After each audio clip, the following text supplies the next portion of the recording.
नमस्कार, आपण पाहताय कोकण सात लाईव्ह बुलेटिन मध्ये आपलं स्वागत। सुरुवात करूया हेडलाईन्सना।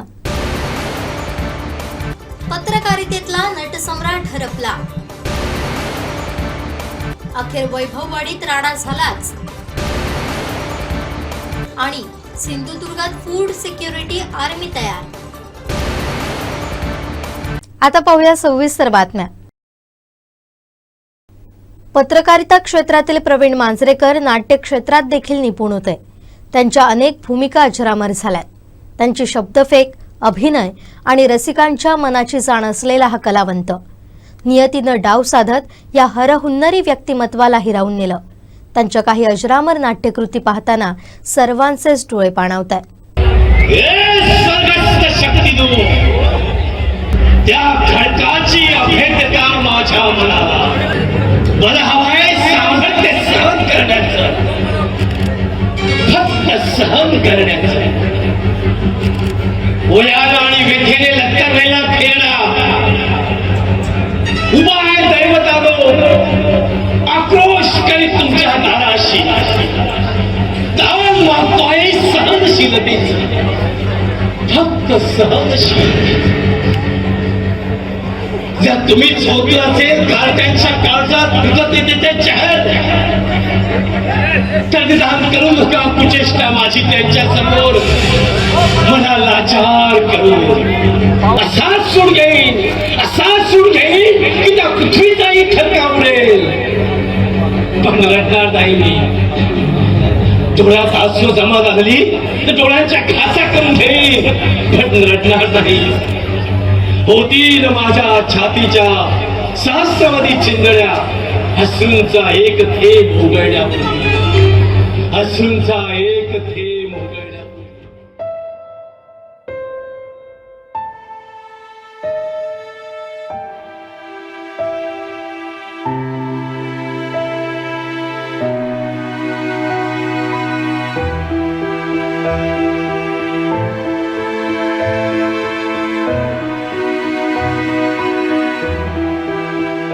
तुझ्या बापाच्या घरी रोज सदावर्त चालावी, तिथे तुला मी अन्नाला महाग करावी। गीतेसारख्या मुलीने तुझ्यावर दया करावी आणि तुला सहस्र भोजनाचा मार्ग दाखवावा।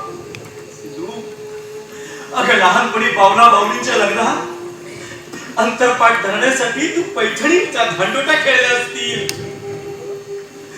तिथे तुला या फाटक्या कपड्यामुळे घराबाहेर पडणं मुश्किल व्हावं।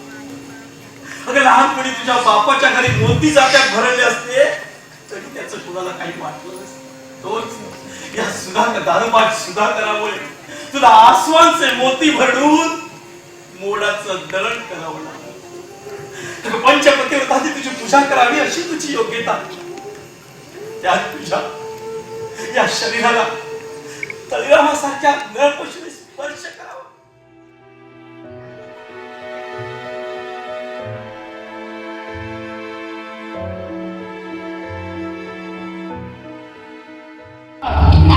सरकार, आपण चोर ठरलो आहोत। वेडा वाकडा काय आज करून घेऊ नका तुम्ही, डोकं शांत ठेवा। माझ्या लाडक्या कोकरा, खोटं सांग, पण सांग मी चोरी केली नाही म्हणून सांग माझ्या लाडक्या कोकरा। मला खोटं बोलायची सवय नाही अप्पा। मी चोरी केली? मी अप्पा, मी बेलवरकर नाही, कारलेकर आहे। अहो, त्यांचे पैसे होते ते अशा कपाटातून काढून घेण्याचा तुम्हाला काही अधिकार नव्हता। अहो, पैसे हवे होते तर माझ्याकडे मागायचे होते ना। चोरी करून तुम्ही तुमचं आणि माझंही तोंड काळं केलं। खबरदार चांडाळी, मी चोरी केली। रागवायचं नाही हो, रागवायचं नाही, रागवायचं नाही हो। पृथ्वीवर गाफीलपणे फिरणाऱ्या परमेश्वराच्या पाठीत सुरा खुपसून त्याचा खून करू पाहणारी माणसं आजूबाजूला वावरत असताना असं रागवायचं।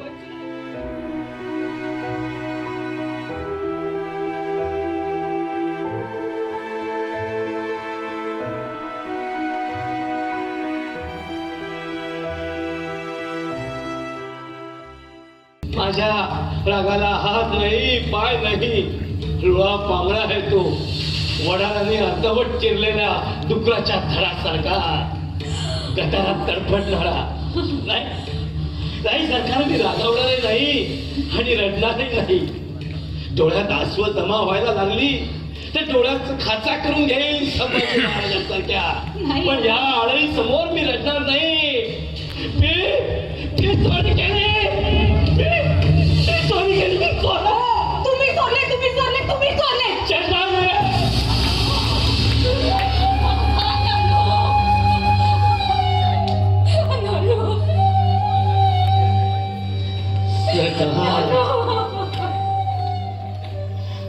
सरकार मी चोर आहे. मी नटसम्राट गणपतराव बेलवडकर चोर आहे, ज्याने आपली मालमत्ता गुलाल मुख्याप्रमाणे उधळली. तो गणपतराव बेलवडकर आज चोर ठरला आपल्या मुलीच्या घरात.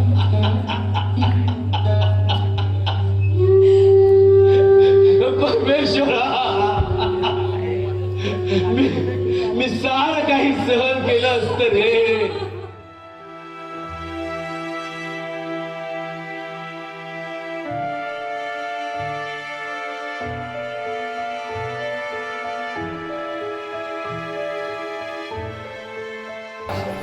दिवाळखान्याचं दार बंद झालं. नारायणाच्या पोटात सुबेर सिंगाची तलवार शिरल्याबरोबर माझ्या समोर माझे सारे पूर्वज उभे राहिले. ती मेली असती पाहिजे. दृष्टीआड मारेकऱ्याची गादी सृष्टी गेली. ते दार बंद झालं. माझं मन कठोर झालं. माझ्या डोळ्यातील शेवटचा बिंदूही आटून गेला. ती मेली असली पाहिजे. मग आजोबा आजोबा हे शब्द माझ्या कानावर फुटून येतात. या बाजूने तेच शब्द, त्या बाजूने तेच शब्द, मागूनही तेच शब्द, पुढूनही तेच शब्द. का वरच्या सर्व देवता नारायण स्वरूपी होऊन मला काका काका म्हणून हाक मारताय.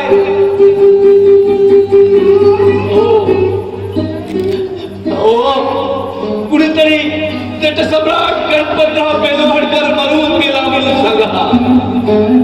सर्वत्र दौंडी पिटा, ढोल पिटा, ताशा पिटा. संपूर्ण पुणे शहर, वाडा शहर, संपूर्ण महाराष्ट्र शहरभर त्याच्या अंत्ययात्रेचा एवढा जय जयकार करा की त्या मेलेल्या माणसाच्या कांटळा बसून आजोबा हे शब्द ऐकण्याची माझ्यात शक्ती राहू नये. माझ्या जगात आहे सहन होत नाही. हो कुणीतरी मला तिच्याकडे घेऊन जा. हो कुणीतरी मला तिच्याकडे घेऊन जा. मला सहन होत नाही. मोने शेवटी तीर दाखवलास तू. माझ्या बाजूने लढण्याचा तीर दाखवलास तू.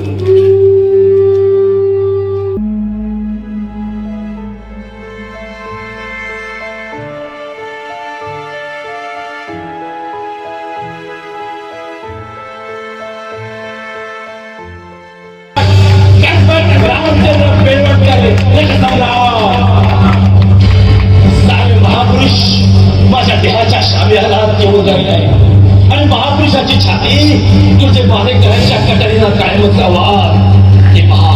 ते पहा साऱ्या मारेकऱ्यांनी मला घेरलाय. ते पहा मारेकऱ्यांनी कटारी बसल्या. मारेकरी माझ्या दिशेने येत आहे. मारेकरी म्हणतात मारा मारा, चालवा चालवा, कटारी चालवा चालवा चालवा चालवा चालवा चालवा.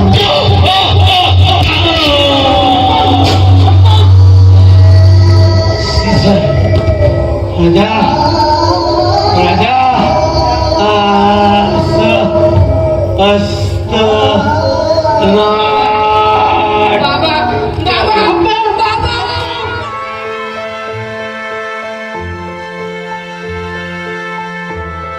सिंधुदुर्ग जिल्हा पत्रकार संघाचे सहसचिव, रंगकर्मी, पत्रकार प्रवीण मांजरेकर यांनी जीवनाच्या रंगमंचावरून बुधवारी अकाली एक्झिट घेतले. हसतमुख असणारा हा नटसम्राट नाटकातील पात्र साकारत असल्यागत हे जग सोडून निघून गेला. त्यांच्या अकाली निधनानं पत्रकारिता नाट्यसृष्टीत भरून न येणारी पोकळी निर्माण झाली आहे. ओरोस इथं जिल्ह्यातील पत्रकारांचे क्रिकेट सामने सुरू होते. मैदानावर फिल्डिंग सुरू असताना ते अचानक खाली कोसळतात. त्यांना तातडीनं ओरोस जिल्हा रुग्णालयात हलवण्यात येतं. वाचवण्याचे आटोकाट प्रयत्न सुरू असतात, मात्र शेवटी डॉक्टर त्यांना मृत घोषित करतात. वाऱ्याच्या वेगानं बातमी पसरते. प्रवीण मांजरेकर गेले. हे ऐकताना बोलताना सारेच सुन्न. सातोसे गावचे सुपुत्र आणि रंगकर्मी प्रवीण सगुण मांजरेकर. बापाच्या घरी रोज सदावर्त चालावी, तिथे तुला मी अन्नाला महाग करावी. जिथे सारख्या मुलीने तुझ्यावर दया करावी आणि तुला सहस्र भोजनाचा मार्ग दाखवावा. अगं लहानपणी बावला बावलीच्या लग्नात अंतरपाठ धरण्यासाठी तू पैठणी. वय फक्त 48. बुधवारी सायंकाळी 4:30 वाजण्याच्या सुमारास त्यांचं निधन झालं. कुणासाठी पत्रकार, कुणासाठी अभिनेता, कुणासाठी दिग्दर्शक, कुणासाठी मार्गदर्शक, कुणासाठी जीवाभावाचा आपला दोस्त. त्यांच्या निधनानं कुटुंबियांसह निकटवर्तीयांवर दुःखाचा डोंगर कोसळलाय. प्रवीण मांजरेकर यांनी कॉलेज जीवनापासूनच पत्रकारितेला प्रारंभ केला. प्रारंभी तरुण भारतचे सातारडा वार्ताहर, त्यानंतर बांदा प्रतिनिधी म्हणून त्यांनी अनेक वर्ष पत्रकारिता केली. नंतर ते सावंतवाडी कार्यालयात उपसंपादक म्हणून रुजू झाले. त्या काळात त्यांनी विपुल असं लेखन केलं. त्यांना पत्रकारितेसाठी सावंतवाडी तसेच जिल्हा पत्रकार संघाचे पुरस्कारही मिळाले होते. अलीकडेच त्यांची जिल्हा पत्रकार संघाच्या सहसचिवपदी निवड झाली होती. तर त्यांनी याआधी सावंतवाडी तालुका पत्रकार संघाचं अध्यक्ष म्हणूनही काम पाहिलं होतं. कॉलेज जीवनापासून त्यांना नाट्य क्षेत्राची आवड होती. दरवर्षी राज्य नाट्य स्पर्धेत ते नाटक सादर करत. या बाजूनही तेच शब्द, त्या बाजूनही तेच शब्द, मागूनही तेच शब्द, पुढूनही तेच शब्द. का वरच्या सर्व देवता नारायण स्वरूपी होऊन मला काका काका म्हणून हाक मारताय.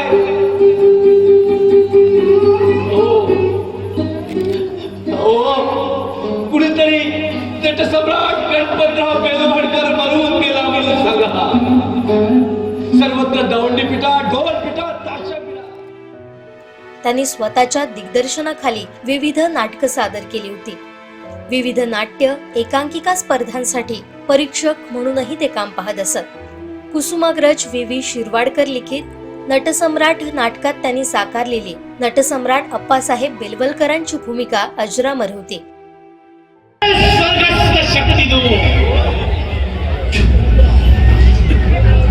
त्या खडकाची अभेद्यता माझ्या मनाला. मला हवाय सामर्थ्य सहन करण्याचं, सहन करण्याचं. ओल्यानं आणि व्यथेने लक्करलेला फेरणा उभा आहे दैवतानो. आक्रोश करीत तुमच्या दाराशी धावून मागतोय सहनशीलतेची. सावंतवाडी तालुका भंडारी समाज संघटना कार्यातही त्यांचा सहभाग होता. क्रिकेटच्या मैदानावरील त्यांचा वावर अखेरचा ठरेल असं कुणालाही वाटलं नव्हतं. त्यांच्या पश्चात आई, पत्नी, 2 मुली असा मोठा परिवार आहे. आरोस येथील विद्याविहार हायस्कूल आणि ज्युनियर कॉलेजच्या प्राध्यापक सुषमा मांजरेकर गोडकर यांचे ते पती होत. नाटकाच्या प्रयोगातून एक्झिट घ्यावी अशीच काहीशी एक्झिट आप्पासाहेब बेलवलकरांची भूमिका साकारणाऱ्या प्रवीण मांजरेकर घेतील असे कुणाच्या ध्यानीमनीही नव्हतं. तुम्ही चोरले.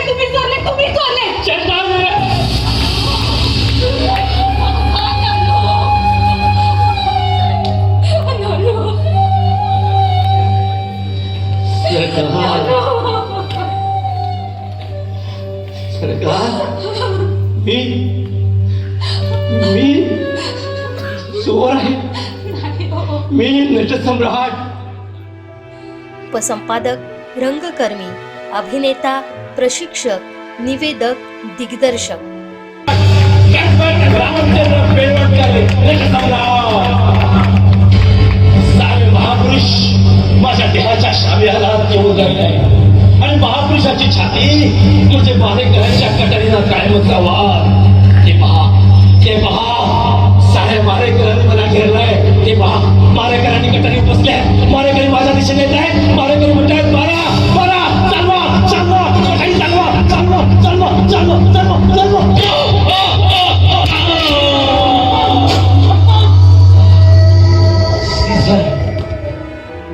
अशा या अष्टपैलू व्यक्तिमत्वास भावपूर्ण श्रद्धांजली. त्यांच्या आत्म्यास चिरशांती लाभो हीच ईश्वरचरणी प्रार्थना. शांत वैभववाडी शहरात अखेर राडा झालाच. शहरातील नगरपंचायतीच्या माध्यमातून होणाऱ्या विकास कामांचा ठेका मिळवण्यावरून वाद झाला. पाहुयात नेमकं काय घडलंय.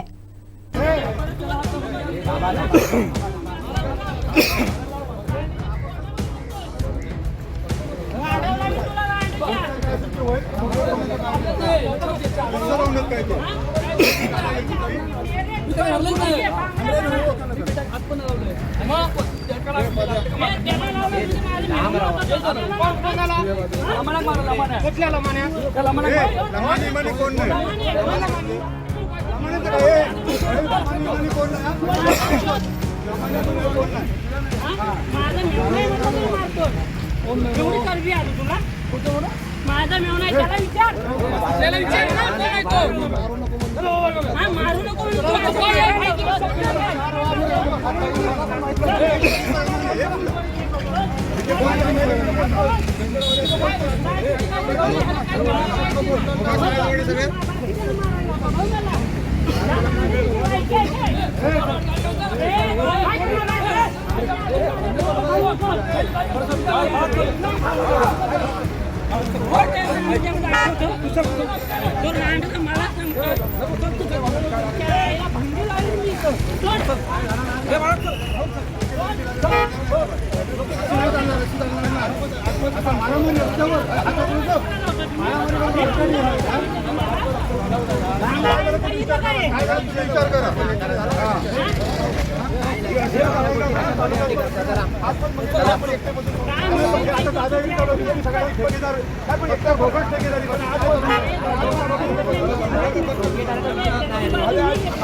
आपण आपापल्या सगळ्यांना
नाव नाही सांगलं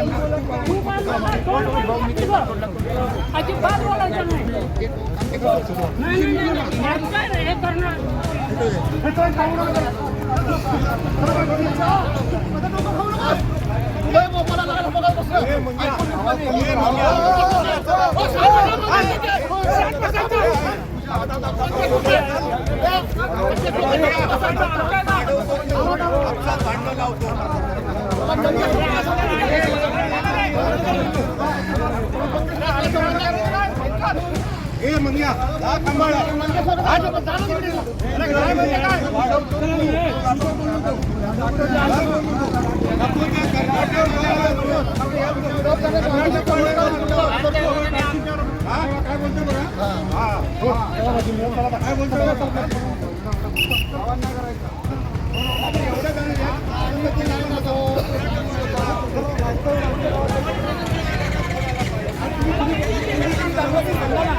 संजू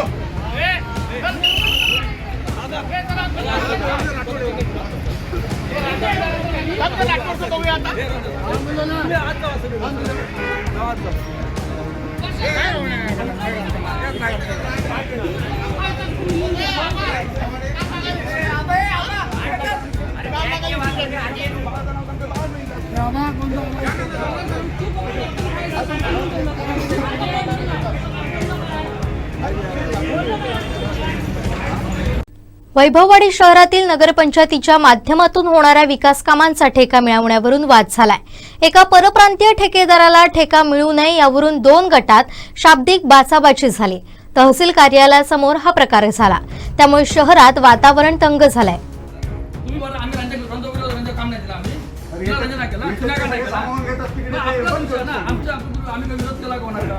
पण दादागिरी नाही करायची. दादागिरी कोणी करायला अजिबात ऐकून नाही. तुम्ही कोण दादागिरी करणारे? विषय वेगळा, मी काय म्हणतो मला, हो विषय वेगळा, तो विषय वेगळा. हा तो माणूस परप्रांतीय एवढं ते भरत होतं, आम्ही काय करायचं? मला माहित नाही, तो कर्नाटकातून केंद्र करतो. परप्रांतीचा विषय हा. परप्रांतीय असतो. परप्रांतीय कसं? हे परप्रांतीय कामा घालतात तर ते राष्ट्रवादी टेंडर बोलतो रे, मग असं करायला प्रमाणात घेऊ नको. प्रमाणात घेऊ नको. परप्रांतीय म्हणजे घेऊ नको. परप्रांतीय ठेवू ना. एका जमान्यात काम आहे का ठेवू नको. नको ते घरावर येतात, ते काम करतो. आम्ही जो परप्रांतीय करतो ते कसं कामाची गरज आहे म्हणून तो घालणार. त्याचं रेडिशन आहे. त्याचं रेडिशन आहे ना. मी आहे ना जाऊन स्वतः एक काम बरोबर येते दाखवतो तुमका नाही बरोबर पाय तोडून ते दादागिरी कसते तुमची सगळे काम आवडणार बा. वैभववाडी शहरातील काही विकास कामांची निविदा जाहीर झाली। ही विकास कामं करण्यासाठी एका परप्रांतीय ठेकेदारानं निविदा भरली आहे। या निविदा उघडण्यात येणार आहेत। त्याकरिता तहसील कार्यालयात प्रतिज्ञापत्र करण्यासाठी गेलेल्या त्या ठेकेदाराला स्थानिक ठेकेदारांनी अटकाव केला। यावरून 2 गटात चांगलीच जुंपली। महाविकास आघाडीच्या पदाधिकाऱ्यांनी या वादात उडी घेत त्या ठेकेदाराच्या बाजूने आले। तहसील कार्यालयासमोर एकमेकांना शिव्यांची लाखोली वाहिली। त्यामुळे तहसील परिसरातील वातावरण चांगलंच तापलंय। अखेर पोलिसांना पाचारण करण्यात आलं। पोलीस येण्यापूर्वीच एका गटानं घटनास्थळावरून काढता पाय घेतला। त्यानंतर हा गट नगरपंचायतीच्या परिसरात गर्दी करून होता। या साऱ्या प्रकरणामुळे शहरात वातावरण तापलं होतं।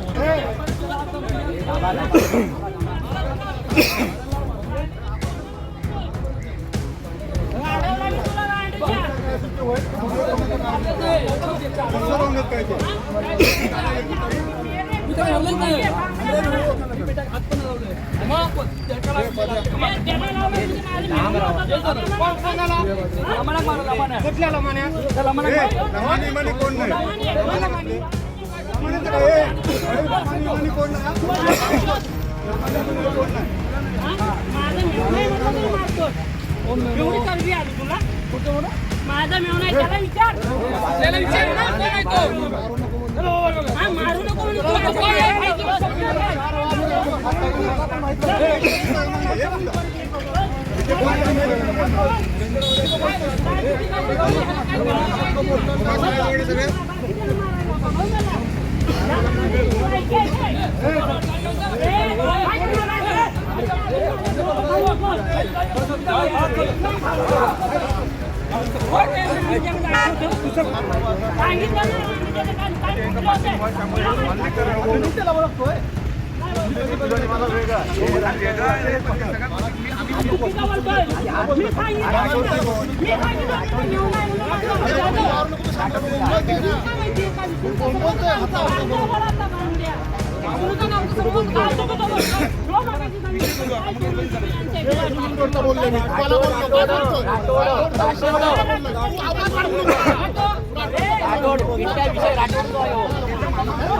विषय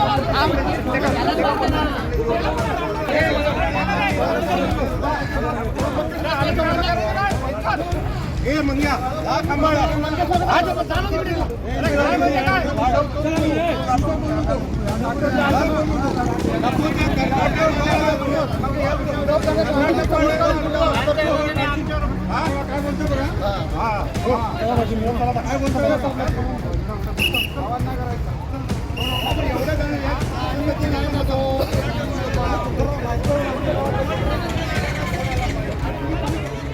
श्रीधर साळुंखे, कोकण सार लाईव्ह, वैभववाडी. एसटी महामंडळानं तिकीट दरात केलेल्या वाढीविरोधात वैभववाडीत ठाकरे शिवसेनेनं महायुती सरकारचा निषेध केलाय. सरकार विरोधात जोरदार घोषणाबाजी करण्यात आली. महायुती सरकारचा परिवहन मंत्र्यांचा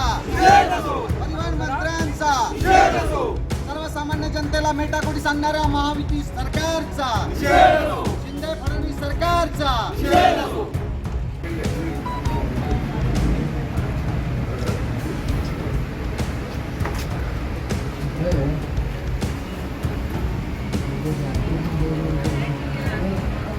उद्धव बाळासाहेब ठाकरे पक्षाच्या वतीने शिवसेना वैभवडी तालुक्याच्या वतीने आत्ताच या महायुती सरकारने जी एसटी भाडेवाढ केली आहे, जी 15% वाढ केली आहे, तर खरं तर सर्वसामान्य जनतेला न्याय देण्यासाठी, सर्वसामान्य जनतेला केंद्रबिंदू मानून हे सरकार काम करेल असं भासून आता सर्वसामान्य जनतेला मेटाकुटीस आणण्याचं काम हे महायुतीचं सरकार करत आहे.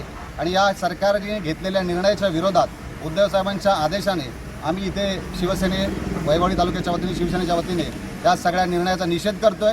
आणि इथून पुढच्या काळात हा निर्णय त्यांनी मागे घ्यावा आणि सर्वसामान्य जनतेला दिलासा द्यावा अशी त्यांना विनंती करतोय. सरळ मार्गाने हे जर ऐकले नाहीत तर शिवसेना वैभवडी तालुक्याच्या वतीने याच्यापेक्षा तीव्र आंदोलन येणाऱ्या काळात आम्ही इथे उभं करू आणि हा निर्णय मागे घेण्यासाठी भाग पाडू. शिवसेना वैभवडी तालुका यांच्या वतीनं आज वैभवडी एस टी डेपोमध्ये चक्काजाम आंदोलन आयोजित केलं आहे. आमच्या वरिष्ठांच्या आदेशानुसार हे आम्ही करत आहोत. संपूर्ण जिल्ह्यामध्ये सुद्धा आज सुद्धा हे चक्काजाम आंदोलन होत आहे. ही आमची आंदोलनाची सुरुवात आहे, जेणेकरून आमच्या गोरगरीब जनतेच्या लोकांना भरडणाऱ्या या सरकारला जाग आणावी. कारण आज लोक प्रत्येक महागाईने पिचले असताना सुद्धा अचानक या सरकारने 15% दरवाढ केलेली आहे. एस टीची 15% दरवाढ केली आहे. तसेच अनेक गोष्टीमध्ये सुद्धा यांचे चुपे दरवाढ चालू आहे. यासाठी या सरकारला जाग आणण्यासाठी, इशारा देण्यासाठी आम्ही आज सर्व पदाधिकारी, सर्व शिवसैनिक तालुक्यात एकत्र जमलो आहोत, जेणेकरून या सरकारला जाग यावी. न आल्यास एवढे करून सुद्धा जाग न आल्यास यापुढे आम्ही या डेपोतून महागाई जर मागे घेतली नाही तर या डेपोतून आम्ही एकही एसटी भार सोडू देणार नाही, एवढी आम्ही त्यांना इशारा देऊ शकतो. कर्ली नदीवरील पुलाच्या उद्घाटनामुळे वराडवासियांना समृद्धीचं एक नवं दालन खुलं होणार आहे. आर्थिक, शैक्षणिक, आरोग्य, व्यवसायदृष्ट्या सोयीचं असणारं कुडाळ शहर अवघ्या 8 किलोमीटर अंतरावर आल्यानं वराड आणि पंचक्रोशीतील ग्रामस्थांना विकासाचा नवा मार्ग उपलब्ध झालाय. खासदार नारायण राणे, पालकमंत्री नितेश राणे, मालवण कुडाळ मतदारसंघाचे आमदार निलेश राणे यांच्या हस्ते या पुलाचं उद्घाटन होत आहे. काय आहेत याबाबतच्या ग्रामस्थांच्या भावना आणि अपेक्षा पाहूयात.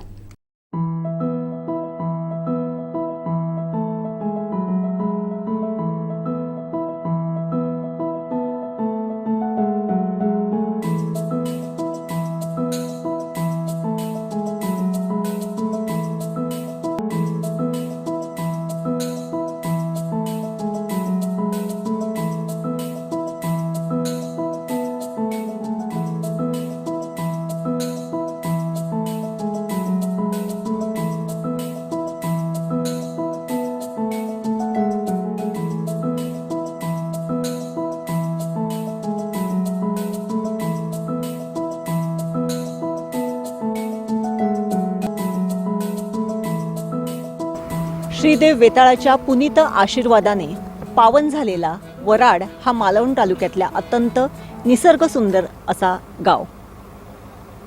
कर्ली नदीच्या काठावरील या गावाची संस्कृती ही अत्यंत मराठमोळी, अत्यंत साधी आणि सोपी अशी.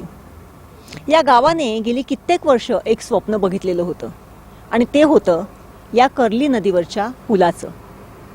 अत्यंत सुंदर अशी नदी की जिच्या दोन्ही बाजूला माडापोफळीची झाडं, ज्याच्या या नदीच्या पलीकडे गेल्यावरती सोनवडे हा गाव, सोनवडे गावातले वसंत देसाई जे कंपोजिटर म्हणून अत्यंत जगदविख्यात आहेत. हमको मन की शक्ती देण्यासारखी सुंदर गीतं ज्यांनी कंपोजिट केलेली आहेत. त्याचबरोबर सरंबळसारखा अत्यंत निसर्ग सौंदर्याने संपन्न असलेला गाव. अनेक वेळेस म्हणजे चानी हा जो काही जुना एक सिनेमा होता त्याचं शूटिंग देखील या गावांमध्ये झालेलं होतं. आणि वराड आणि सोनवडे या दोन गावांना जोडणारं साधन होतं ते म्हणजे ह्या नदीवरून होडीने इथून तिथे आणि तिथून इथे ह्या दोन्ही किनाऱ्यावरती जाणं. हा प्रवास जरी चाकरमान्यांसाठी अत्यंत सुंदर असा होता की एक संध्याकाळची फेरी मारून होडीतून या किनाऱ्यावरून त्या किनाऱ्यापर्यंत जायचं, तेवढाच या ग्रामस्थांसाठी अडचणीचा होता. अनेक गोष्टींसाठी कुडाळला वराडच्या ग्रामस्थांना जावं लागत असे. मग ते आरोग्यासाठी असो, शिक्षणासाठी असो, कामधंद्यासाठी असो किंवा भाजीपाल्यासाठी असो, बाजारासाठी असो. मात्र या पुलामुळे ह्या सगळ्या गोष्टींना आता अत्यंत एक चांगली अशी सुकरता आलेली आहे. गेली कित्येक वर्ष वराडच्या ग्रामस्थांनी जे स्वप्न बघितलं होतं ते आज सत्यात उतरलेलं आहे. वराडच्या या पुलाचं उद्घाटन उद्या माननीय खासदार नारायण राणे, सिंधुदुर्ग जिल्ह्याचे पालकमंत्री नितेश राणे आणि ह्या कुडाळ मालवण मतदारसंघाचे आमदार निलेश राणे यांच्या शुभ हस्ते होणार आहे. आणि याच निमित्ताने या वराड गावातल्या काही ग्रामस्थांशी आपण संवाद साधलेला होता.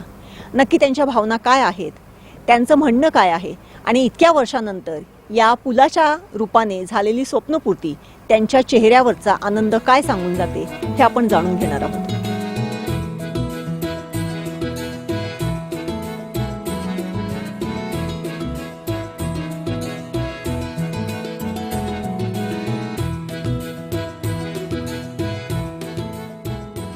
या वराडच्या पुलाच्या संदर्भामध्ये अगदी पहिल्यापासून पाठपुरावा केलेली एक व्यक्ती आज आपल्याबरोबर आहे. अत्यंत साधं राहणीमान आणि गेली कित्येक वर्ष वराडच्या राजकारणामध्ये असून समाजकारणामध्ये असून सुद्धा त्या संदर्भामध्ये प्रसिद्धीपासून परांगमुख असलेला माणूस म्हणजे आपले परब काका. काका, खूप वर्षापासूनचं एक स्वप्न ह्या पुलाचं आज साकार होतंय, उद्घाटन होतंय. काय सांगाल ह्या पुलाच्या आठवणी? कारण या पुला संदर्भामध्ये तुम्ही देखील खूप पाठपुरावा केलेला होता तत्कालीन कालावधीमध्ये आजपर्यंत. हे पुलाचं पहिलं 1957ला हे पूल मंजूर होता. त्या टायमिंगला शामराव वराडकरने वगैरे हे करून हे 1957ला मंजूर होतं. त्यानंतर आपल्याकडे इथं काही याच्यामुळे घडामोडीमुळे ते रद्द झालं. त्यावेळी आपले हे मंत्री होते आपले वसंत देसाई. मग ते काय त्यांच्या मिटिंगमध्ये ते दगड वगैरे झाली. त्यानंतर ते पूल वराडतं त्या साईडला गेलं आपलं नेहरू पारला. मग त्यानंतर जे राणेसाहेब ज्यावेळी आता निवडणुकीला उभे राहिले, 90ला आमदार झाले. मग त्यानंतर राणेसाहेबांकडे 91पासून या पुलाच्या संदर्भात आपण गावांच्या लोकांच्या सह्यानुसार त्यांच्याकडे कायम निवेदनं मी देत होतो. आणि त्या सगळ्यांच्या ह्यानी ते मुख्यमंत्री ज्यावेळी झाले आणि मुख्यमंत्री झाल्यानंतर त्यांनी शब्द दिला की 8.5 कोटी त्या टायमिंगला ते मंजूर झाले. आणि हे पूल त्यांनी मंजूर करून दिला आणि कोणी काय ते नामंजूर करणार नाही अशा संदर्भात त्याने हे मोलाचं काम आणि वराडगाव, सोनवडा, सरमळ, कुडाळ आणि मालवण तालुका आणि कुडाळ तालुका हे जो एकत्र एक जीव करून दिला हे राणेसाहेबांचे मोठे त्याच्यात श्रम आहेत.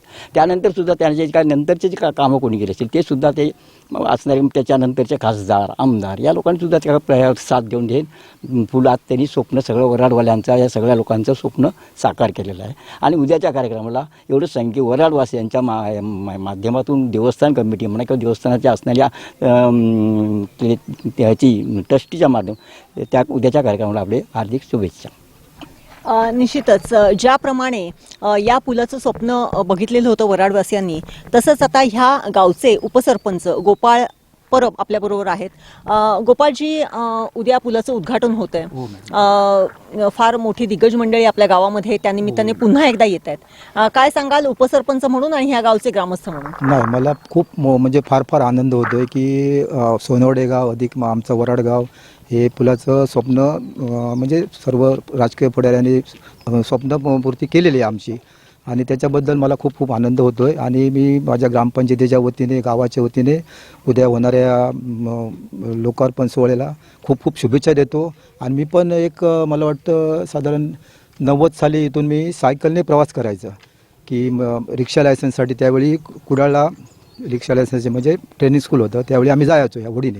त्यावेळी माझी अशी एक अपेक्षा होती की बुवा आपल्याला केव्हा तरी मला या पुलावरून बाईकने किंवा रिक्षाने जायला मिळेल. ती माझं स्वप्न पूर्ण झालेलं आहे आणि मी माझ्या गावाच्या वतीने, ग्रामपंचायती वतीने या उद्याच्या कार्यक्रमाला खूप खूप शुभेच्छा देतो आणि खूप खूप धन्यवाद मॅडम. निश्चितच आपल्याबरोबर या सगळ्या घडामोडींमध्ये नेहमी सक्रिय असणारा आणि सातत्याने ह्या सगळ्या गोष्टींवरती लक्ष ठेवणारा वराड गावातल्या प्रत्येक सामाजिक कार्यामध्ये हिरिरीने भाग घेणारा, सांस्कृतिक कार्यामध्ये हिरिरीने भाग घेणारा बबन पांचाळ आता आपल्याबरोबर आहे. बबन, खरं तर तू व्यावसायिक देखील आहेस, या गावातलं एक सामाजिक कार्यकर्ता म्हणून देखील काम करत असतोस. कित्येक वर्ष आपण बघतोय की पलीकडे वराडमधल्या एक चिंदरकर नावाच्या एका माणसाची होडी होती, त्या होडीमध्ये बसून या सोनवडे पार पुलावरती यायचं आणि इथून चालत एसटी साठी जायचं असा दिनक्रम कित्येक वर्ष वराडवासियांचा होता. आज प्रत्यक्षात हा पूल झालेला आहे. अगदी 8 किलोमीटरवरती कुडाळ आपल्याकडे येऊन ठेपलेलं आहे. एक व्यावसायिक म्हणून सुद्धा आणि ग्रामस्थ म्हणून सुद्धा एक विकासाचं वेगळं दालन आज आपल्यासाठी उघडं झालेलं आहे. काय सांगशील या संदर्भात? सर्वप्रथम जी इच्छापूर्ती झालेली आहे आमची, आता माझं वय जवळजवळ 58 वर्ष रनिंग आहे आणि 59 सालापासून म्हणजे आज 56 वर्ष झाली. म्हणजे माझ्या जन्माच्या 2 वर्षानंतर आपल्या पुलाची ही मागणी सातत्याने आम्ही करत होतो.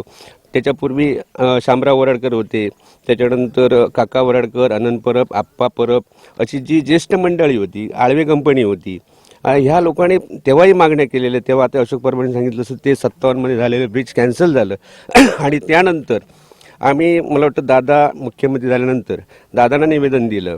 तेव्हा ते ब्रिज पहिलं म्हणजे जी सुरुवात केली ती दादानी केली. त्यानंतर ते बजेट कमी असल्यामुळे कोणी टेंडर भरलं नाही. पुढे त्याचं बजेट वाढत गेलं, नंतर ते टेंडर झालं. त्याच्या निलेश साहेबांना आम्ही ते निवेदन दिलेलं, तेच रेग्युलर आम्ही करत होतो. आणि कुठूनही आम्हाला वराड आणि सोनवडे आणि कुडाळ हे गाव कधी एकत्र होत आहेत हे आमचं स्वप्न होतं. आणि खरोखर आम्ही ठराविक मंडळी आम्ही एकत्र होतो, सोनवडे म्हणा, सरमळ, वराड यातली. पण बाकीच्यांशी आमचा संपर्क नव्हता किंवा त्या गावाशी जास्त संबंध येत नव्हता.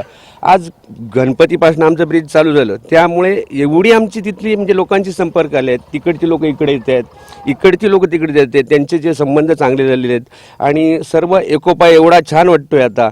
आणि हे ब्रिज आम्हाला अपेक्षित होतं आणि ही अपेक्षा आमची दादा पूर्ण करणार होते, निलेश साहेब पुरे करणार होते.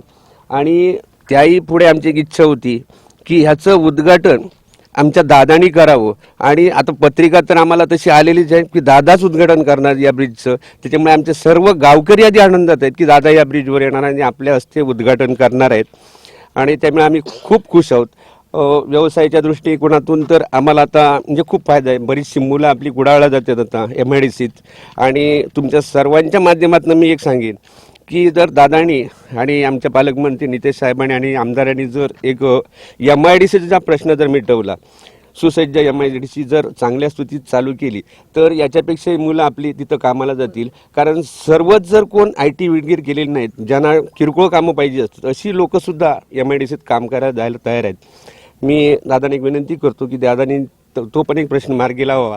आणि हे खरोखरच आपलं काम चांगलं झालं आहे. त्या वराडवासियांतर्फे त्यांना शुभेच्छा देतो सर्वांना. एकूणच बघितलं ज्या पद्धतीने बबनने अपेक्षा व्यक्त केली की खरंच MIDCची म्हणजे फुलफ्लेज MIDC सुरू होण्याची आवश्यकता आहे. कारण वराड गावातले, कट्टा गावातले, नांदोस आजूबाजूची जी काही पंचक्रोशी आहे त्या गावातले अनेक असे तरुण आहेत की ज्यांनी 10वी 12वी आणि पदवी शिक्षण घेतलेलं आहे, ज्यांना घराकडे राहून काम करण्याची इच्छा आहे आणि त्यांना कुडाळ MIDC हा अत्यंत चांगला पर्याय असू शकतो. आणि ती जर पुन्हा एकदा त्याच जोशास, त्याच दिमाखात जर सुरू झाली तर निश्चितच बेरोजगारीचा, किमान ह्या पंचक्रोशीतल्या तरुणांच्या बेरोजगारीचा जो प्रश्न आहे तो निश्चित निकालात येऊ शकतो. आपल्याबरोबर असाच एक तरुण तडफदार मुलगा आहे बाळू वराडकर, की जो नेहमी म्हणजे आता मी ज्या बेरोजगारांचा उल्लेख केला त्या बेरोजगारीच्या संकल्पनेला छेद देत गावामध्येच राहून अत्यंत चांगल्या पद्धतीने आपला व्यवसाय करणारा, तरुणांना नेहमी आपल्या सोशल मीडियाच्या माध्यमातून मोटिवेट करणारा बाळू वराडकर आपल्याबरोबर आहे. बाळू, अत्यंत चांगल्या पद्धतीने ह्या पुलाचं उद्घाटन उद्या होतंय. एक वेगळं म्हणजे तू देखील तरुण आहेस, तरुणांचं एक वराड गावातल्या तरुणांचं प्रतिनिधित्व करतोस, काय सांगशील ह्या पार्श्वभूमीवर? नमस्कार. खूप वर्षापासून, लहानपणापासून अगदी इच्छा होती की वराड सोनवडे पार पूल व्हायला पाहिजे. आमच्यापेक्षा ज्येष्ठ ग्रामस्थांनी यासाठी खूप प्रयत्न केले आम्ही लेखणीच्या माध्यमातून उठाव करत होतो आणि प्रत्यक्ष 2018मध्ये भूमिपूजन होऊन जेव्हा कामाला सुरुवात झाली तर कुठेतरी आशा निर्माण झाली आणि 6-7 वर्षानंतर आज पूर्णत्वास हे पूल झालेलं आहे आणि उद्या त्याचं लोकार्पण सोहळा आहे. खूप आनंदाची बाब आहे. 2 गावं जोडली गेलीत, 2 तालुके जोडले गेलीत आणि आत्ता सांगितल्याप्रमाणे की कुडाळ MIDC जवळ आहे आणि आपल्या गावातील कुशल अकुशल हे तरुण यासाठी या MIDCमध्ये काम करू शकतात. गाव थोडा वराड गाव विकासापासून वंचित होता तर त्याला एक वेगळी गती प्राप्त होईल विकासाच्या दृष्टीने. हा पूल जसा वराडसाठी महत्त्वाचा आहे तसा 2 तालुक्यांना जोडणारा पूल आहे. मालवण कुडाळ मतदारसंघाची जेव्हा फेर रचना झाली तेव्हा संपर्कासाठी नेहरू पारनंतरचा हा पूल आहे. दुसरा पूल आहे वराड सोनवडे पार कर्ली नदीवरचा. त्यानंतर नेहरू पारचा ब्रिज झाल्यानंतर त्या जवळ साधारण 25-30 वर्ष झाली असतील तर समजा त्याची भविष्यात जर कधी डागडुजी करायची म्हटली तर त्याला दुसरा पर्यायी पूल नव्हता तर हा एक पर्याय उपलब्ध झाला. दुसरी गोष्ट महामार्गाच्या लगत कुडाळ ते ओरस दरम्यान समजा आपत्कालीन परिस्थिती निर्माण झाली तर हा वराड कर्ली नदीवरील सोनवडे पार पूल हा त्या महामार्गाला दुसरा पर्याय ठरलेला आहे. अशा अनेक दृष्टीने हा पूल महत्त्वाचा आहे. वराडमध्ये आम्ही राहत असलो, मालवण तालुक्यातील शेवटचा गाव हा वराड आहे आणि कर्ली नदीवरचा, तरीसुद्धा कुडाळला नेहमी डॉक्टरकडे येणं जाणं होतं, खरेदीच्या निमित्तानं येणं जाणं होतं. त्यामुळे हा पूल महत्त्वाचा आहे. तसंच वराड हा गाव सावंतवाडी, वेंगुर्ला, कणकवली आणि मालवण या सगळ्या महत्त्वाच्या शहरांपासून 30 ते 32 किलोमीटर आहे आणि ह्या सगळ्या संधी वराडचा जो भाग अविकसित आहे त्या लोकांना होणार, तालुक्याला होणार आणि उद्या होणाऱ्या लोकार्पण सोहळ्यासाठी माझ्या खूप खूप शुभेच्छा. थांबतो. धन्यवाद. वराड सोनवडे पुलाचं उद्घाटन 31 जानेवारीला सन्माननीय माजी उद्योगमंत्री सन्माननीय खासदार नारायण राणे साहेब यांच्या नितेश राणे व निलेश राणे यांच्या उपस्थितीत होणार आहे. तरी ह्या पुलासंदर्भात जर बघायला गेलं तर 2011पासून ह्या पुलाचा पाठपुरावा वराड ग्रामस्थ करत होते. त्यानुसार 2011ला त्या पुलाला मंजुरी मिळाली. नारायण राणे साहेब यांच्या माध्यमातूनच मंजुरी मिळाली व पुलाचं काम बऱ्याचपैकी चालू झालं. वराडचे लोक देखील पुलाचं काम चालू होतात समाधानी होते. पुंडलिक गुरुजी वराडचे ज्येष्ठ नागरिक ह्यांनीसुद्धा वराड गावाच्या पुलासंदर्भात जास्तीत जास्त प्रयत्न केलेले होते. तसेच इतर ग्रामस्थ देखील ग्रामस्थांनीसुद्धा वेळीच वराडकर कुटुंबीय असून दे त्यांनीसुद्धा बऱ्याचपैकी पूर्वीपासून प्रयत्न केलेले होते. वराड गावातील ग्रामस्थ आजी माजी सरपंच यांनीसुद्धा बऱ्याच प्रमाणात प्रयत्न केलेले होते आणि याला कुठेतरी आज चालना देऊन आज पुलाचा उद्घाटनाचा कार्यक्रम देखील शुभारंभ ठरला. हे बघता निलेश राणे साहेबांनी देखील पुलाचं काम मध्यंतरी धीमी गतीनं चालू होतं. आमदार निलेश राणेंनीसुद्धा वेळोवेळी पुलाजवळ येऊन अधिकाऱ्यांना वगैरे त्या प्रकारच्या सूचना देऊन पुलाचं काम जास्तीत जास्त प्रगतीपथावर आलं. वराडचे लोक ह्या पुला झाल्यामुळे वराडचे लोकांना कुडाळ हे 20 मिनिटे अंतर त्या लोकांना पडणार आहे जवळपास आणि लोकांना जाये करण्यासाठी एक बाजारपेठ उपलब्ध करून दिलेली आहे. तरी मी सर्व प्रशासनाचे मी या सगळ्या भागाचं प्रतिनिधित्व करणारं असंच एक यंग व्यक्तिमत्व आता आपल्याबरोबर आहे. माजी पंचायत समिती सदस्य विनोद आळवे हा देखील याच वराड गावातला आहे. पंचायत समिती सदस्यत्व ज्यावेळेस कार्यरत होता त्यावेळेस वराड गावच्या अनेक गोष्टींबद्दल त्याने पंचायत समितीमध्ये आवाज उठवलेला होता. विनोद, काय सांगशील? आज एक वेगळ्या पद्धतीने स्वप्नपूर्ती होते. राजकीयदृष्ट्या जरी तू पंचायत समिती सदस्य म्हणून आपलं एक पद भूषवलेलं असलंस तरी ग्रामस्थ म्हणून आज ज्या काही अडचणी होत्या त्यांच्यावरती मात करत आज पुन्हा एकदा दिमाखात वराड आणि सोनवडे आणि पर्यायाने कुडाळ ह्यांची जोडणी झालेली आहे. काय सांगशील? श्रीदेव वेतोबाच्या कृपेने आज हे वराडवासियांचं स्वप्न पूर्ण झालेलं आहे. मगाशीच सांगितलं आमच्या अशोक काकांनी, मला वाटतं 1957 साली हे पूल आपलं मंजूर झालं होतं पण काही कारणास्तव ते रद्द झालं. त्यानंतर आपल्या बबन पांचाळ असतील, पांडुरंग वराडकर असतील, आप्पा परब असतील, अनंत परब असतील यांनी खूप वेळा पाठपुरावा करून हे पूल आज जवळजवळ पूर्णत्वास आलेलं आहे. ज्यावेळी 2018 साली या पुलाचं भूमिपूजन झालं त्यावेळी आम्ही पण सभापती होतो. आज खूप चांगलं वाटतं की आम्ही तेव्हा बघायचो की आज बाबा एक गाडा झाला, उद्या दुसरा गाडा झाला, असं म्हणता या 7 वर्षामध्ये हे पूल पूर्ण झालेलं आहे. तसंच मगाशी पंचायत साहेब म्हणाले की आपण राणे साहेबांना भेटूया की कुडाची जर MIDC झाली म्हणजे चालू आहे पण ती जर पूर्णत्वास गेली तर आपली वराडची मुलं, नांदोदची मुलं, केतुर्ड्याची मुलं तिथं रोजगार त्यांना निर्माण होईल. मला वाटतं मुंबईला त्यांना 10 ते 12 पगार मिळतोय, 8 तास 12 तास त्यांना ड्युटी करून त्यांच्या हाती काहीही लागत नाही आहे. जर राणेसाहेबांच्या कृपा आशीर्वादाने जर MIDC पूर्णत्वास गेली तर आमची इथली मुलं चांगल्या त्यांना इकडे रोजगार मिळू शकेल. असं होऊ शकतं. आणि आज या पूल उद्या जे लोकार्पण आहे त्या लोकार्पण सोहळ्यासाठी माझ्या वराडवासियांच्या वतीने खूप खूप शुभेच्छा देतो. निश्चितच असाच एक आपल्याबरोबर वराड गावातला आणखीन एक ग्रामस्थ आहे मोहन मसूरकर. पहिल्यापासून या गावामध्ये वावरलेला आहे, याच गावामध्ये शिकलेला आहे आणि याच गावामध्ये रिक्षा व्यावसायिक म्हणून देखील त्याने काम केलेलं आहे. वराडातले रिक्षा व्यावसायिक म्हणजे वराड आणि कट्टा एवढ्याच पुरते मर्यादित होते. मात्र आज या पुलामुळे या गावातल्या रिक्षावाल्यांना देखील अगदी पार कुडाळपासून या पट्ट्यातल्या अनेक गावांमध्ये त्यांना जाण्याचा एक मार्ग, जवळचा मार्ग निर्माण झालेला आहे आणि प्रवाशांना घेऊन जाण्यासाठी हा मार्ग जो आहे तो सुकर झालेला आहे. मोहन, काय सांगशील एकूणच रिक्षा व्यावसायिक म्हणून कशा पद्धतीने हा पूल तुम्हाला उपकारक ठरला? रिक्षा व्यावसायिक म्हणून एक की कुडाळ मालवण तालुका जोडल्यामुळे धंद्याला चालना जास्त मिळाली. दुसरी गोष्ट म्हणजे खूप स्वप्न होतं आमचं पूर्वीपासून की आम्ही या ब्रिजमुळे लवकरच कुडाळ वगैरे जोडणार असे हेने होतो. ते झाल्यामुळे आम्हाला खूप आनंद आहे. तसंच उद्या होणाऱ्या लोकार्पण सोहळ्यास आमच्या खूप खूप शुभेच्छा आहेत. निश्चितच आपण बघितलं माझ्या पाठी कर्ली अत्यंत सुंदर अशी नदी.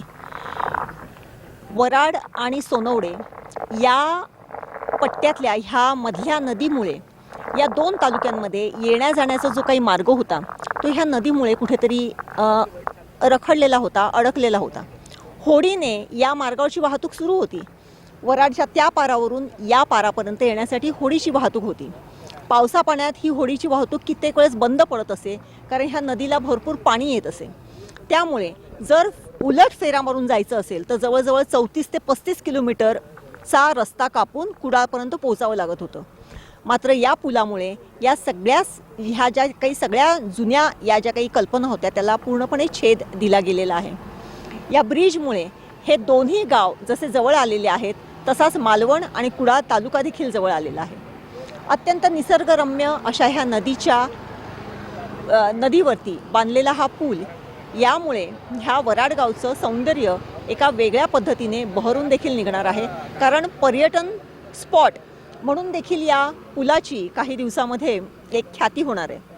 या ब्रिजवरती जर सायंकाळच्या सुमारास जर उभं राहिलं तर अत्यंत सुंदर असा निळाशार हा जो काही नदीचा प्रवाह आहे तो, दोन्ही बाजूची सुंदर अशी गर्द हिरवी नारळाची झाडं आणि त्याचबरोबर मावळतीला जात असलेला सूर्य, अत्यंत सुंदर असं विहंगम दृश्य असते. निश्चितच भविष्यात ज्याप्रमाणे ह्या ग्रामस्थांनी MIDCची कल्पना मांडली त्याचप्रमाणे या नदीमुळे या गावातल्या मुलांना रोजगारीचं आणखीन एक पर्यटनाच्या माध्यमातून साधन निर्माण होईल अशी आपण अपेक्षा करूया.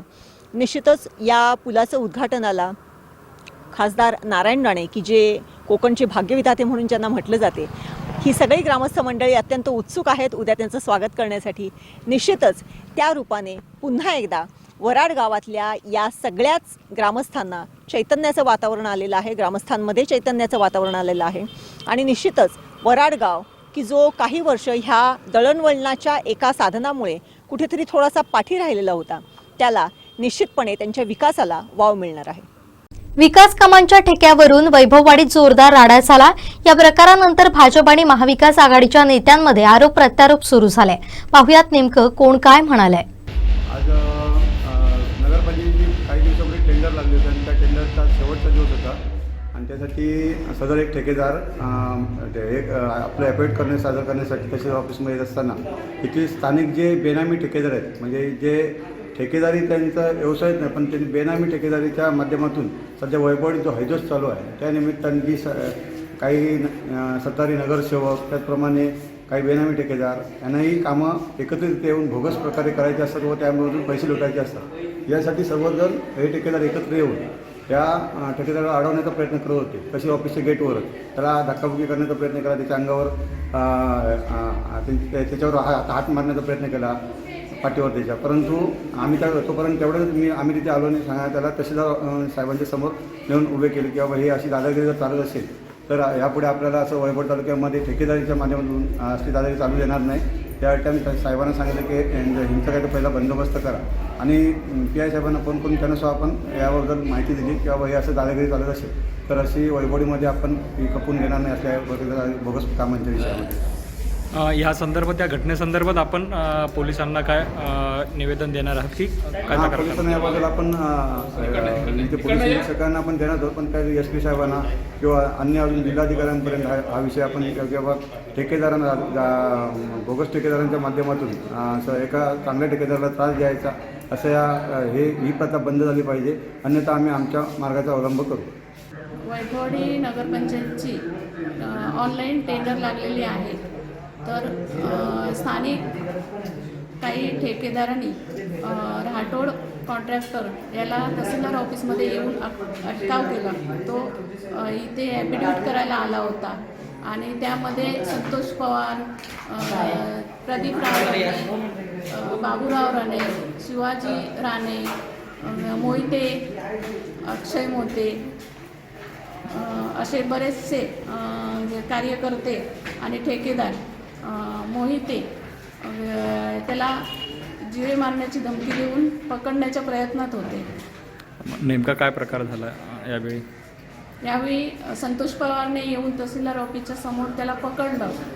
मग त्याने आपली सुटका करून तहसीलदार ऑफिसच्या इथे आतमध्ये गेला आणि त्यानंतर साहेबांनी सगळ्यांना बाहेर काढलं आणि आता पोलीस स्टेशनला फोन केला तर पोलीस संरक्षण त्याला मिळाले.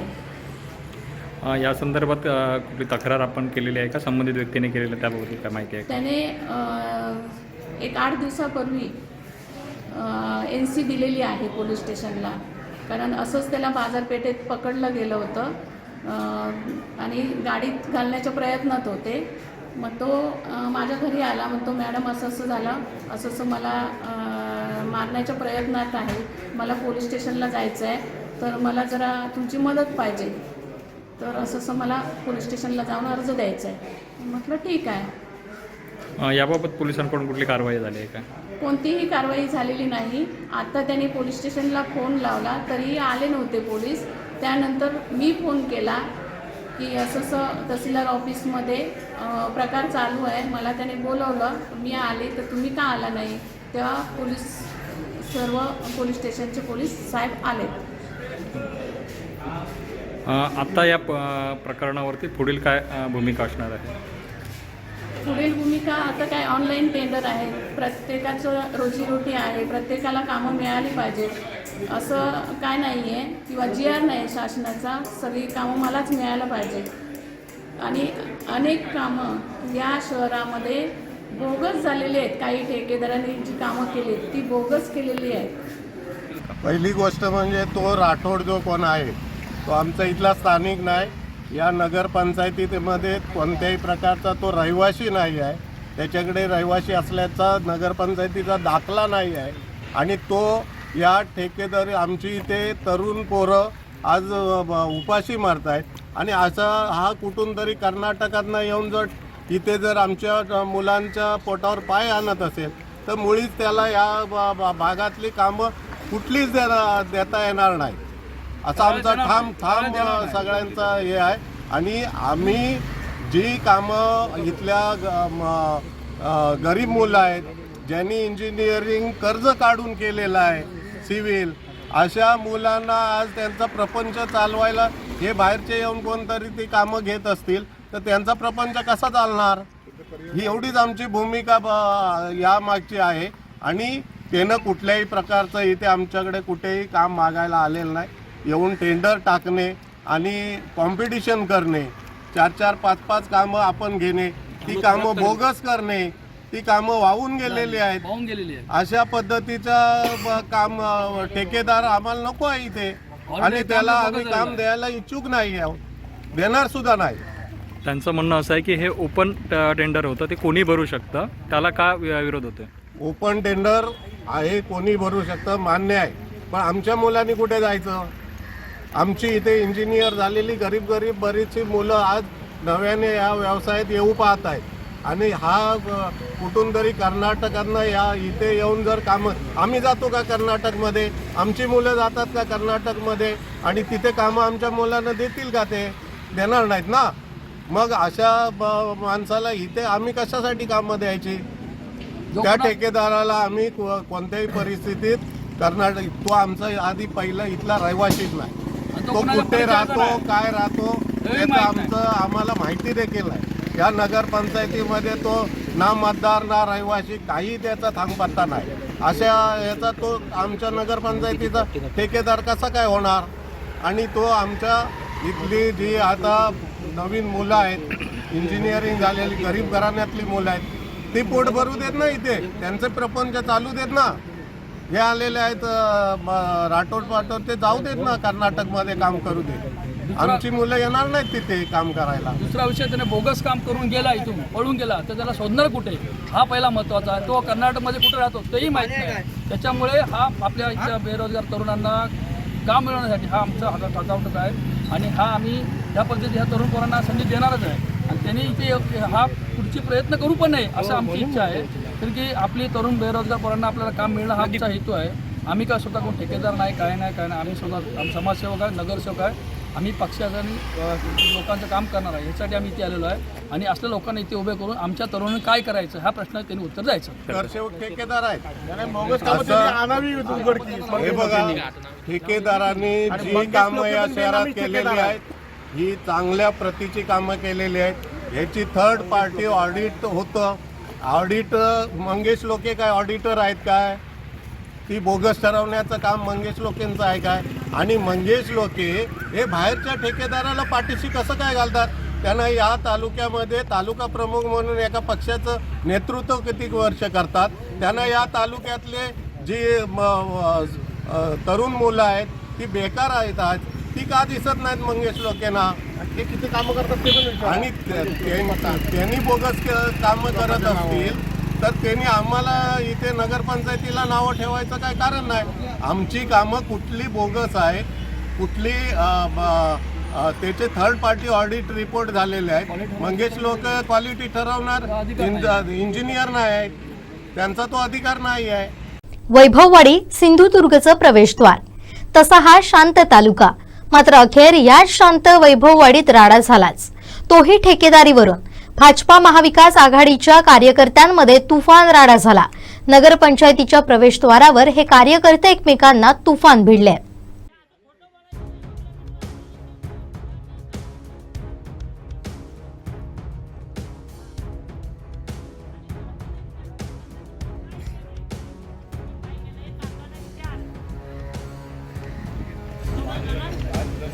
आणि 50-50, 60-60 लाखाची कामं तुम्हाला सोडले. एक रुपया घेतला नाही, टेंडर काढून पैसे घेतले नाही आहे. आणि तुम्ही आम्हाला टेंडर काढून पण पैसे घेतले नाही.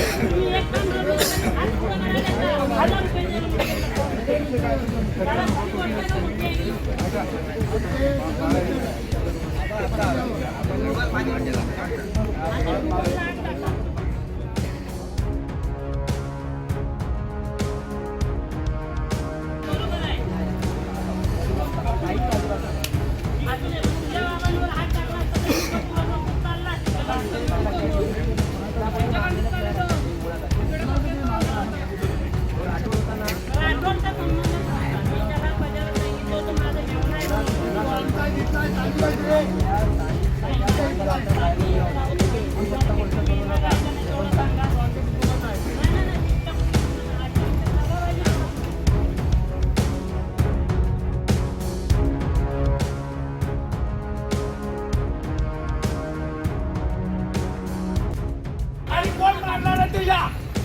कोणी मारणार त्याला ओळखतात.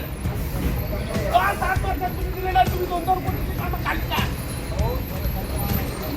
मला एवढं सांगू नका तुम्ही. आम्ही दादागिरी करत नाही तर आम्ही पण दादागिरी करू शकतो.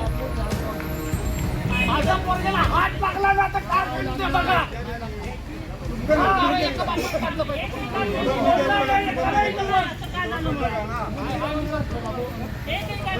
माझा पोरगाला नुसता हात लागू दे मग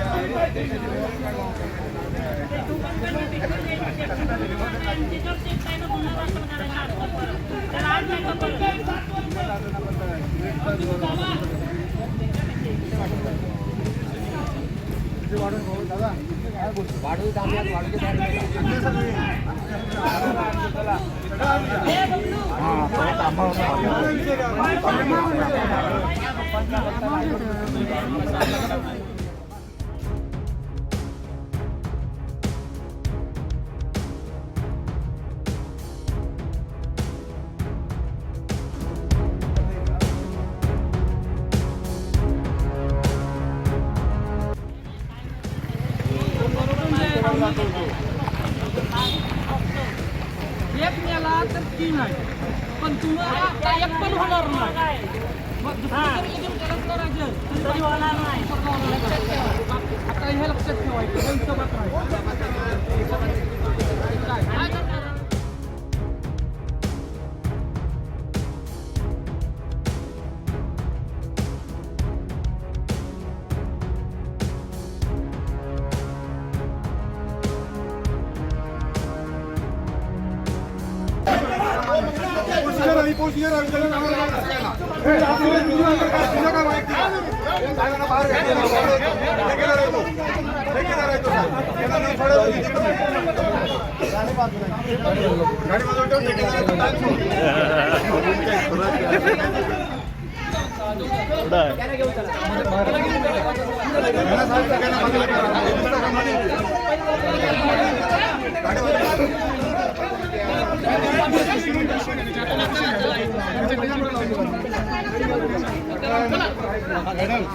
गाडी बाहेर घे गाडी बाहेर घे गाडी बाहेर घे चालू आहे गुन्हा दाखल करावा लागेल तुम्ही बघा हे करायचं करू नका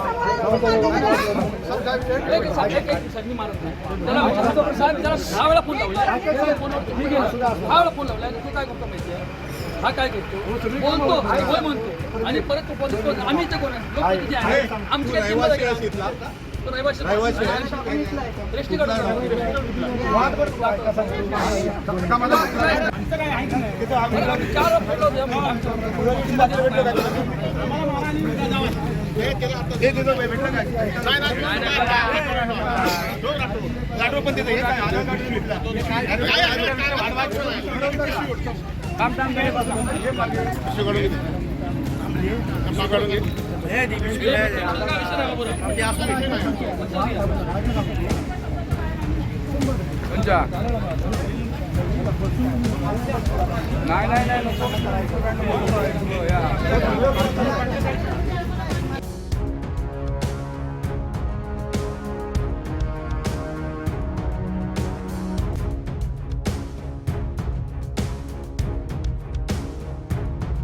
बार council of Maharashtra and Goa Sindhudurg जिल्हा बार असोसिएशन यांच्या संयुक्त विद्यमानं 2 फेब्रुवारीला सिंधुदुर्ग नगरी इथं संविधान अमृत महोत्सव तसेच trial analysis study and knowledge सेमिनारचं आयोजन करण्यात आलंय।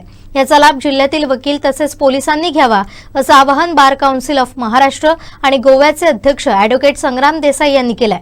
यावेळी जिल्हा बार असोसिएशनचे अध्यक्ष परिमल नाईक, यतीश खानोलकर, अमोल सामंत तसेच गोविंद बांदेकर आदी वकील उपस्थित होते। बार काउन्सिल ऑफ महाराष्ट्र आणि गोवा व सिंधुदुर्ग जिल्हा बार असोसिएशन यांच्या संयुक्त विद्यमाने 2 फेब्रुवारीला सकाळी 10 वाजता शरद कृषी भवन येथे संविधान अमृत महोत्सव हा कार्यक्रम घेण्यात येणार आहे। सकाळच्या सत्रामध्ये संविधान अमृत महोत्सव असा कार्यक्रम होईल आणि दुपारच्या सत्रामध्ये बार काउन्सिल ऑफ महाराष्ट्र आणि गोवाने एक नवीन कार्यक्रम नवोदित व सर्व वकिलांसाठी चालू केलेला आहे। Task trial analysis study and knowledge seminar हा कार्यक्रम आपण दुपारच्या सत्रात तिथे घेणार आहोत। सकाळी 10 वाजल्यापासून दुपारी 4:30 पर्यंत हा कार्यक्रम घेण्यात येईल। या कार्यक्रमाच्या उद्घाटनाला श्रीमती जस्टिस भारती डांगरे मुंबई उच्च न्यायालयाच्या न्यायमूर्ती आहेत त्या येणार आहेत. त्याचप्रमाणे मुंबई उच्च न्यायालयाचे दुसरे न्यायमूर्ती माननीय श्री NR बोरकर साहेब हे देखील या कार्यक्रमाच्या उद्घाटनाला येणार आहेत. NR बोरकर साहेब हे सिंधुदुर्ग जिल्ह्याचे पालक न्यायमूर्ती आहेत मुंबई उच्च न्यायालयाचे.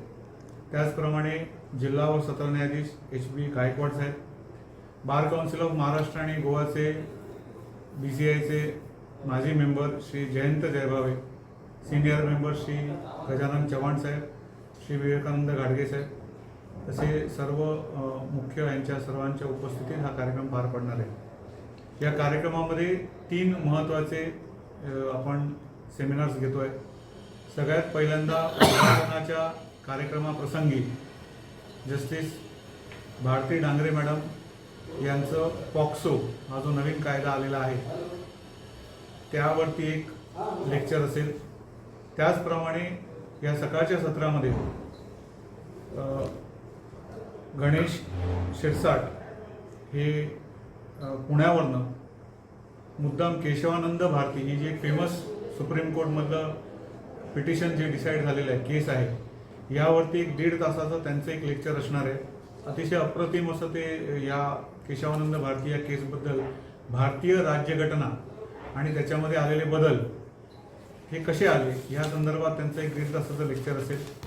त्यानंतर दुपारच्या सत्रामध्ये आपल्या जिल्ह्यामध्ये घडलेलं नांदो सत्याकांड, या नांदो सत्याकांडची जी केस चालली या केसमध्ये ज्या ज्या वकिलांनी, जजेसनी, इन्व्हेस्टिगेटिंग ऑफिसरनी भाग घेतला होता अशा सर्वांना एकत्र आणून ती केस कशा प्रकारे चालली, त्या केसचे वेगवेगळे पैलू, काही गोष्टी ज्या सामान्य माणसांपर्यंत आणि खास करून वकिलांपर्यंत पोचल्या नव्हत्या आणि त्यांना त्यांच्या भविष्याच्या दृष्टीने फायदेशीर ठरतील असे मुद्दे या केसचे आपले डिस्कस केले जातील.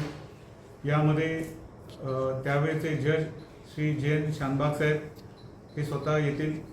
त्याचप्रमाणे prosecution special prosecutor Shri Bhanage साहेब, अजित उर्फ श्रीकृष्ण भणगे साहेब त्यामध्ये असतील. डिफेन्सकरता मी स्वतः असेन आणि राजेंद्र रावरणे हे त्याच्यामध्ये भाग घेतील. आणि इन्व्हेस्टिगेटिंग ऑफिसर प्रभू खानोलकर, माधव प्रभू खानोलकर साहेब हे त्यामध्ये असतील. अशा 5 लोकांना आणि त्याचप्रमाणे आपले त्यावेळेचे DGP श्री परिमल नाईक साहेब जे त्यावेळी जिल्हा सरकारी वकील होते, अशा 6 लोकांना घेऊन हा कार्यक्रम आपला तासचा होईल. साधारण 1.5 ते 2 तासाचा हे चर्चासत्र असेल ज्यामध्ये प्रश्न उत्तरं या स्वरूपामध्ये हा कार्यक्रम आपला घेतला जाईल. याचं अँकरिंग जे करणार आहेत ते गजानन चव्हाण साहेब, सिनियर लॉयर आहेत ठाण्याचे, आणि सिंधुदुर्ग जिल्ह्याचे आपले उमेश सावंत हे दोघंजण याचं सूत्रसंचालन करतील या तासच्या कार्यक्रमाचं. रत्नागिरी, सिंधुदुर्ग, गोवा, कोल्हापूर येथून मोठ्या प्रमाणावर वकील बंधू भगिनी याच्यामध्ये पार्टिसिपेट होणार आहेत.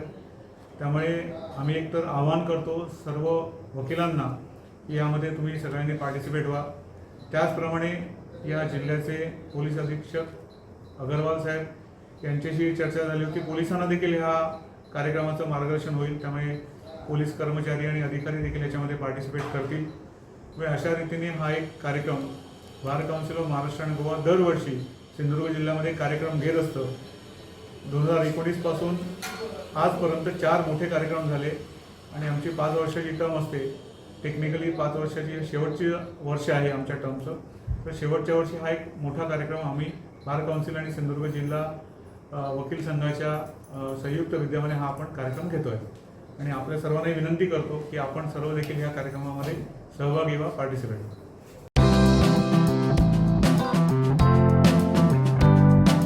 अनंत टी आता नटराज 250 ग्रॅम चहा पावडर सोबत 25 रुपये किमतीची गुळ पावडर अगदी मोफत. आजच नजीकच्या किराणा माल दुकानात जाऊन खरेदी करा. अनंत प्या, आनंदी रहा. सिंधुदुर्ग योजनेअंतर्गत फूड सिक्युरिटी आर्मी तयार करून 19 गटांना मिलिटरी सारखं ट्रेनिंग दिलंय. या गटांना आम्ही विविध मशिनरी दिल्यात. हे युवक ज्यावेळी सिंधुदुर्गमध्ये काम करायला लागतील त्यावेळी खऱ्या अर्थानं सिंधुदुर्गचा कायापालट होईल. या आर्मीच्या माध्यमातून काम सुरू झाल्यानंतर मला खात्री आहे सिंधुदुर्ग जिल्हा हा अतिशय सुंदर संपन्न बनेल. मुंबई, ठाणे, पुणे नंतर पर कॅपिटल इन्कम मध्ये सिंधुदुर्ग जिल्हा महाराष्ट्रात पहिल्या क्रमांकावर येईल असा विश्वास आमदार तथा सिंधुरत्न योजनेचे अध्यक्ष दीपक केसरकर यांनी वेंगुर्ले इथं केला. सिंधुरत्नची मीटिंग नाही, आता मी वेगवेगळे जे सेक्टर्स आहेत त्याच्या वेगवेगळ्या मीटिंग घेतोय, कारण त्याच्यामध्ये मायक्रो प्लॅनिंग करायला लागतं आणि आपल्याला हा सगळा यशस्वी बनवायचं होतं. आता मूळचं काम झालेलं आहे, म्हणजे बेस तयार झाला, आता इमारत तयार व्हायची आणि इमारत तयार होत असताना ती इमारत कशी दिसावी त्याच्यासाठी खूप इनपुट्स त्याच्यामध्ये द्यायला लागतात आणि त्याच्यामुळे आमची पहिली जी मीटिंग झाली ही फूड सिक्युरिटी आर्मीबद्दल झाली. एकंदर 19 गटांना आम्ही मिलिटरीसारखं ट्रेनिंग दिलेलं आहे. 19 गटांना आम्ही वेगवेगळी मशिनरी दिलेली आहे आणि हे युवक ज्याला सिंधुदुर्गमध्ये काम करायला लागतील त्याला खऱ्या अर्थाने सिंधुदुर्गचा कायापालट होईल. आणि म्हणून आपण एक गोष्ट लक्षात घेतली पाहिजे की आपल्याकडे मॅनपॉवरचं शॉर्टेज आहे, कारण या जिल्ह्यामध्ये सगळ्यात जास्त मायग्रेशन होतं आणि हे मायग्रेशन होत असल्यामुळे तरुण पिढी आपल्या जिल्ह्यात राहत नाही आणि त्याच्यामुळे मॅनपॉवरचं शॉर्टेज हे मशीनच्या वापराने भरून काढण्याची ही स्कीम आहे. आणि हे केवळ भात शेतीमध्ये मदत करणार असं नाही, तर तुमची नारळाची शेती असेल तर त्याच्यामध्ये नारळाला ज्यावेळेला तुम्ही मल्चिंग करता त्याची कॅपॅसिटी दुप्पट होते आणि त्याच्यामुळे मल्चिंग करण्यासाठी जे चर खाणायला लागतील, त्याच्यामध्ये मटेरियल टाकायला लागेल, एवढ्यापासून ते अगदी थेट आमच्या ज्या वेगवेगळ्या महिलांसाठी स्कीम आहे त्याच्यामधलं मटेरियल ट्रान्सपोर्ट करायला लागेल. ह्याच्यासाठी आम्ही त्यांना जीप देण्याची व्यवस्था करतो आहे. आमची जी नवीन काजूसाठी जी स्कीम आहे त्याच्यामुळे आपण आता जर बघितलं तर ही सगळी काजूची प्रोडक्ट्स आहेत आपल्याला जी दिसतात ती.